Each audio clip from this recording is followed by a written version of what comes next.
মৃত্যুর আগে শেষবারের মতো আমি একবার আমার মাকে দেখতে চাই। তোমার লজ্জা করে না? যে মা তোমাকে ফাঁসিতে চড়িয়ে দিল সেই মাকে তুমি দেখতে চাইছো? সে মা নয়, ডাইনি। খবরদার জেলার সাহেব, আমার মা সম্পর্কে একটা বাজে কথা বলবেন না প্লিজ। আপনি জানেন না আমার আমার মা কত মহান। আমি শেষ বিদায়ের আগে একবার আমার মাকে সালাম করে যেতে চাই, একবার। না, এসো। আমি যাব না। এসো সালমা। আমি এই মুখ দিয়ে জয়ের কাছে যেতে পারবো না, যেতে পারবো না। কেন সালমা?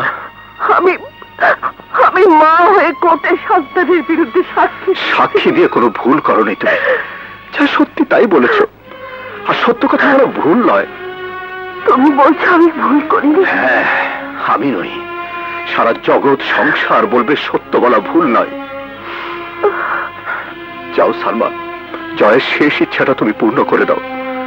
তোমার যত কষ্টই হোক, শেষ বিদায়ের আগে জয়কে একটু শান্তি নিয়ে যেতে দাও সালমা, একটু শান্তি। তোমার মা তোমার সঙ্গে দেখা করতে এসেছেন জয়।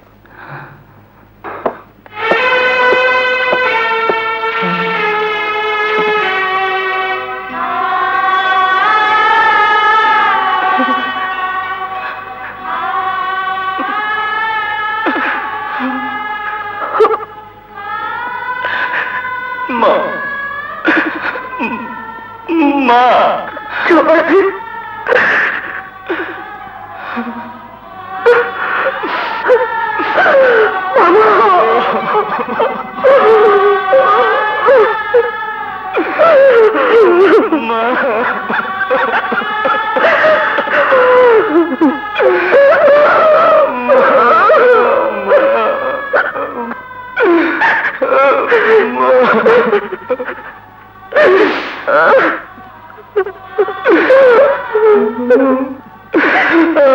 আমাকে একটু আদর করো মা, একটু আদর করো মা গো।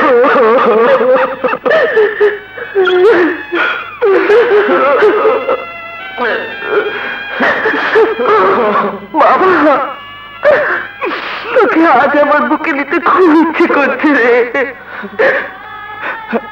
আরে তোমার মতো মা কটা ছেলের ভাগ্যে হয়। আমি যে তোমাকে নিয়ে গর্ব করি মা, গর্ব করি। তুমি তুমি সত্যের জন্য নিজের ছেলেকেও ক্ষমা করোনি। তোমার নাম তো ইতিহাসের পাতায় লেখা থাকবে মা। আমি কোনো ইতিহাস হতে চাই না, আমি শুধু আজ আমার ছেলেকে চাই, আমার ছেলেকে চাই। ছেলের কবরস্থানে মুসলমান মেয়েদের যাবার আইন আছে কিনা আমি জানি না, কিন্তু তুমি আমার কবরের কাছে যেও মা। কবর থেকে আমি তোমাকে দেখলে শান্তি পাবো। ও কথা বলিস না জয়, ও কথা বলিস না। আজ তো আমাকে সব কথা বলতেই হবে মা। আজ যে আমার বিদায়ের দিন, আজ আমাকে সবকিছু বলতেই হবে। মা, আজ তোমাকে একটা সত্যি কথা বলি। যে খুনটির জন্য আমার ফাঁসি হচ্ছে, সে খুনটি আমি করিনি মা। কি বলছিস তুই?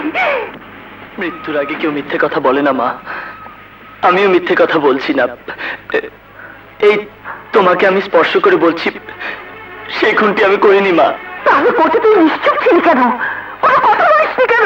আমি চাইনি তোমার কথা মিথ্যে হয়ে যাক মা, তোমার অপমান হোক, এটা আমি চাইনি, তাই আমি চুপ করেছিলাম। না না, এ হতে পারে না, এ হতে পারে না।